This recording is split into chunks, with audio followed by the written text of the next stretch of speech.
இல்ல எனக்கு தெரிஞ்ச அதிமுக 2014 ஜெயலலிதா எடுத்த முடிவு கூட எடுப்பார். இல்ல தேமுதிக வரலனாலும் பரவாயில்ல, நான் எடப்பாடி அசர மாட்டேன் எனக்கு தெரிந்து.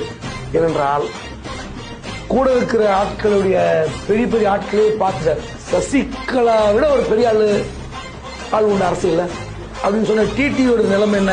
இப்பேற்பட்ட டீமையே அவர் சமாளிச்சிருக்காருன்னா இது சமாளிக்க மாட்டாரா? இது ஒரு பேர் சமாளிக்க மாட்டாரா? கண்டிப்பாக எடப்பாடிக்கு கூட்டணினாலும் 40 தனித்து நிற்பதற்கு அவர் தயாரா இருப்பார். திமுக விட அதிமுகவுக்கு வாக்கு வலிமை அதிகம் தனிப்பட்ட முறை.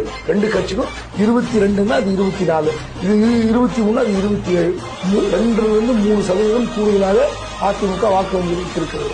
அப்படிப்பட்ட கட்சி எங்க போகுது? இப்போ நீங்க டிடிவி பிரிஞ்சிருக்கலாம், சசிகலா பிரிஞ்சிருக்கலாம், ஓபிஎஸ் பிரிஞ்சிருக்கலாம், என்ன ஆகிட போது? நீங்க அதிமுக என்ற இயக்கத்தை அழிக்க முடியாது. அதுல தப்பிச்சிட்டார். அழிக்க முயற்சி செய்கிற பாஜக